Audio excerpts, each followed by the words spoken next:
Bonjour à tous, cette semaine on parle des souvenirs de la guerre d'un Cambrésien, Claude Landa.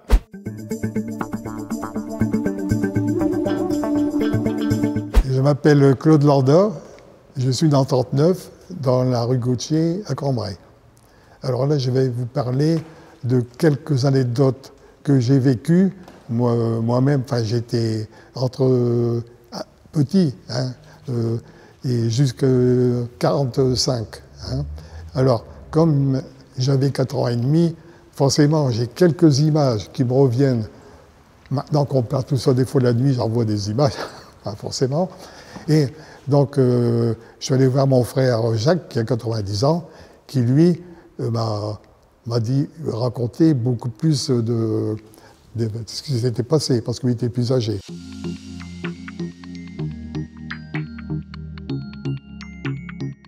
Alors, j'ai deux, trois anecdotes à vous raconter. La première anecdote, c'est en 1940. Cambrai est occupé par les Allemands, il y a des bombardements fréquents. Donc, la population de Cambrai, beaucoup de Cambrésiens évacuent. Il y a une grande partie sont partis à Rennes et dans les environs. Mes parents décident de quitter Cambrai.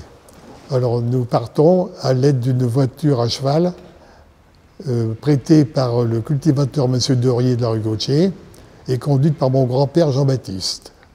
Nous étions 7 dans la voiture. Il y avait mes grands-parents, Jean-Baptiste, ma grand-mère Jeanne-Fanny, mes parents Jean et Suzanne, et mes frères Jacques, Jean et moi Claude. Nous partons en direction de Bapaume avec d'autres Cambrésiens et des gens d'Aouin et de Nerny. Alors nous prenons la route direction de Bapaume. Au cours du trajet, un avion allemand nous repère. Il fait 2-3 fois le tour. On était un petit convoi sur le long de la route. On était je ne sais pas combien. Alors il nous repère, il fait 2-3 tours, il revient une 3e fois, il fonce sur le petit convoi tout en nous mitraillant. Alors là, forcément, chacun s'abrite tant bien que mal, se couche dans les fossés. Moi, ma mère m'a pris dans les bras, elle s'est mise dans les fossés, moi j'étais en dessous. Et comment dirais-je, mon grand-père était obligé de tenir le cheval parce qu'avec il s'emballait. Et comment dirais-je, donc, tout le monde, on a entendu des cris, des hurlements. Alors, je ne sais pas s'il y a eu des blessés. Mais ça, on n'y a pas pensé, on ne savait plus. On était vraiment affolés. Et 10 minutes après, suite à un sabotage qu'il y avait eu dans le village voisin, un camion allemand surgit. Un officier descend, hurle, écrit « Schnell, schnell, gehen Sie Arbeit !» Il prend des hommes valides en otage pour aller travailler. Arrivé à notre voiture, mon père était allongé dans la voiture, les jambes bandées. Du coup, l'officier prend mon grand-père, 65 ans, et l'embarque. Heureusement, ils l'ont relâché un peu plus tard, peut-être vu son âge, et quel soulagement pour lui, parce que lui avait déjà connu la guerre 14-18, fait prisonnier 3 ans en Münster, en Westphalie.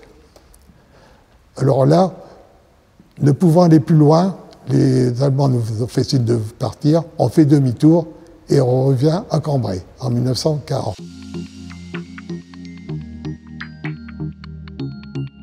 Après, les anecdotes sur les bombardements du 27 avril 1944 et du 27 mai 1944 à Cambrai. C'est des bombardements qui ont fait beaucoup de dégâts. C'était un des plus importants de la guerre 39-45. Il y a le 27 avril, bon, il faisait beau, c'était pas le printemps, il y avait un ciel bleu, des avions tournaient autour, on voyait des avions dans le ciel, des lumières blanches, et la sirène retentit. Donc, après la sirène, il y avait un déferlement de bombes sur Cambrai. Alors, il y a eu 3 vagues. La première vague, elle a atteint la gare de Cambrai, hein, et les alentours. La deuxième vague a atteint actuellement le rang Saint-Jean, au long du jardin public. Hein. Il y a eu la rue Lallier, la rue comment dirais-je, l'avenue Michelet. Hein. L'usine de la Chicorée qui se trouvait rue Solesmes a pris feu. Hein. Et la troisième vague, c'était l'intéresse parce que c'était dans d'autres quartiers. Alors, comment dirais-je, les avions alliés, c'était les Américains, les alliés américains, je ne sais pas, c'est les alliés qui bombardaient pour détruire les voies ferrées, pour empêcher les Allemands de circuler. Alors là, la troisième vague atteint les bombardiers, prennent en enfilade la rue Gautier et la rue Sucrevelier, hein, au lieu de prendre la ligne de chemin de fer qui est située juste derrière. Alors là, à ce moment-là, moi, j'étais avec mon père au café épicerie chez Angèle Anquet, situé après le pont. Quand la sirène a retenti, Angèle lui dit « Jean, descends à la cave ». Mon père répond « Non, je pars parce que ma femme est toute seule avec les autres enfants ». Alors il prend par la main, parce que moi j'avais 4 ans et demi, et on ouvre la partie dans la rue Gautier en courant le plus vite possible, je ne sais pas comment on a fait.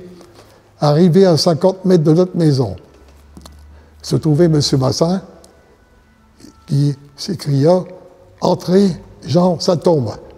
Alors mon père répond « On est arrivé ». À peine arrivé à notre maison, sur le seuil de la porte, on entend des bruits incroyables. Mon frère Jacques, qui était au bord de la cave, a été projeté dans la cave. Nous, je ne sais plus ce qu'on a fait, on était couchés, on ne sait rien.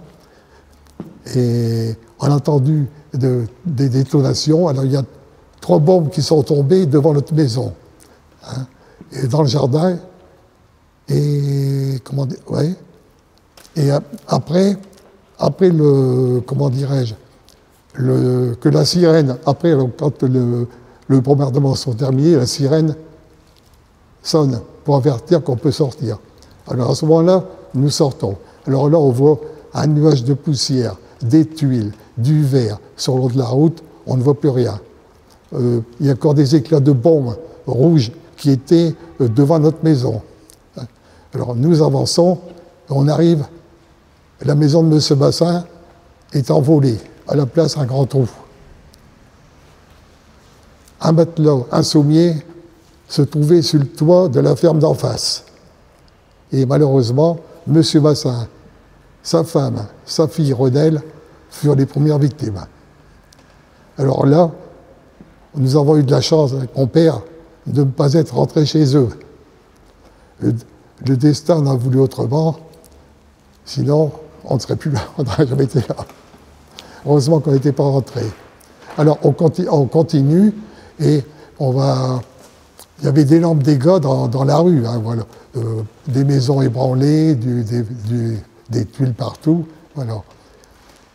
Alors après, donc, notre maison, comme elle était ébranlée, elle est inhabitable, on est relogé, c'est des amis à mon père, à York-en-Brésil. Alors le 27 mai, une nouvelle alerte, hein, le 27 mai, une nouvelle alerte, et là, elle touche encore la gare, les rues de Pont-Michelet, la rue d'Aouin, la rue Saint-Cloud, tout ce quartier-là, et encore la rue Gautier. Alors, dans la rue d'Aouin, une petite anecdote, on a un cousin, Jacques Denis, qui était cheminot, qui a été tué. Bon. Alors, dans les avions, les bombes tombent encore dans la rue Gautier, mais là, il y a une bombe qui tombe juste à côté de notre maison qui était branlée, chez M. Westerlin. Et la bombe a éclaté à un certain temps après avec retardement, ce qui a provoqué d'énormes dégâts à la ferme d'à côté, chez M. Puvinal Saint-Aubert, la maison du maréchal fédéral Ruol et quelques habitants à côté. On a, après, bon, le café Angèle Anquet a été touché, sa toiture a été détruite, la maison d'à côté détruite, encore quelques maisons plus loin ébranlée, inhabitable et tout ça.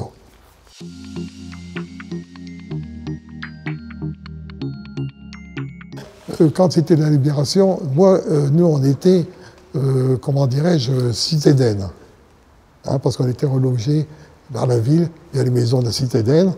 Alors moi je m'en souviens de la libération parce qu'il y avait la citadine et au bout de la rue de Nerny, il y avait des baraquements qui avaient été utilisés par les Allemands quand ils ont construit le Nerny. Alors les Américains sont arrivés et logés dans les baraquements.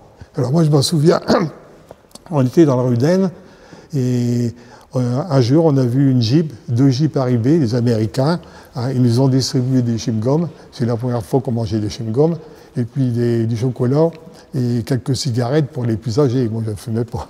Ça c'est le souvenir de la libération hein, que j'ai vécu.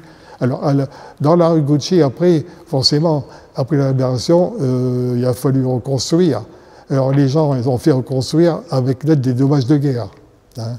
Donc la rue Gautier a été reconstruite, les maisons réparées, et quand la vie reprend normalement, et quand on rentre en 1950 dans la rue Gautier, notre maison est reconstruite, hein, et là,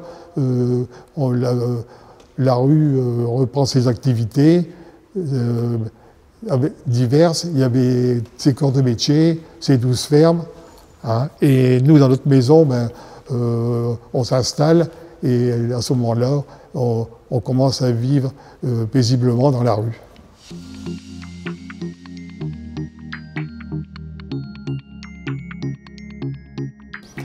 Non, les gens n'en parlaient pas tellement. Non, pas tellement. Hein. Si peut-être quand il y avait des réunions de famille, comme n'importe quoi, des oncles et des tantes parlaient un petit peu des bombardements. Hein. Mais dans les gens de la rue, non. Ah si, par contre, il y a une anecdote, je m'en souviens, suite au bombardement de la maison Mossin, quand j'allais au lycée,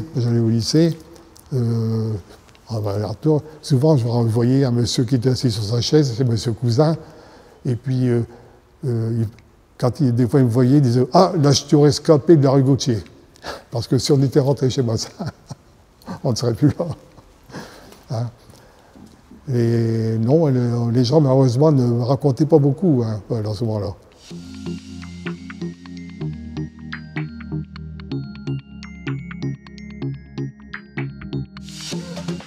Ben oui, parce qu'à ce moment-là, oui, c'est vrai qu'avec les Allemands, il fallait, comment dirais-je, il y avait le couvre-feu. Hein. Alors le couvre-feu, c'était le couvre-feu après 22 heures, il ne fallait plus sortir. Risque de tomber sur une patrouille allemande était embarquée à la commandature. Hein. Il fallait éteindre les lumières. Hein. Alors les gens, à ce moment-là, il fallait bien vivre. Et comme dans la rue Gautier, eh ben, comme il y avait beaucoup de fermes, on faisait de la farine, de l'huile. Il y a même qui avaient planté du tabac, faire du tabac.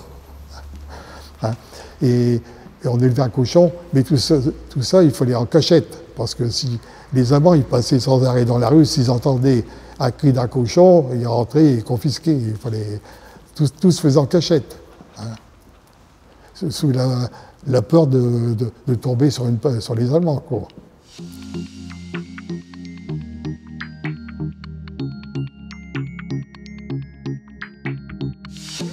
Ben, il faut en parler de tout ce qui s'est passé, parce qu'actuellement, c'est malheureusement d'actualité, on est en guerre sans arrêt. Il y a la guerre en Ukraine, il y a le guerre là-bas. Il y a toujours la guerre, c'est quelque chose qu'on ne peut pas oublier. Hein. Surtout que les Allemands, ils ont fait des horreurs incroyables. Hein. Oui. La guerre, bah oui, c'est quelque chose qu'on en veut forcément aux Allemands. Qui c'est qui n'en voudrait pas aux Allemands? Mais la guerre, c'est la guerre. Il n'y a pas de pitié. Hein. Il n'y a pas de... La guerre, c'est comme ça. On ne peut pas, actuellement, on voit ce qui se passe en Russie, on voit ce qui se passe de l'autre côté. On ne fait pas de sentiments. Hein. Voilà, c'est effroyable. On tue des gens qui n'ont rien à voir, des fois. Hein. Parce que les Allemands, quand des fois ils se sont repliés sur la route, ben, ils tiraient sur des gens qui se promenaient. À Rieux, il y a eu des fusillés. Là. Il y a eu combien? Une dizaine qui ont été fusillés. Parce qu'ils il n'avait rien fait. Hein.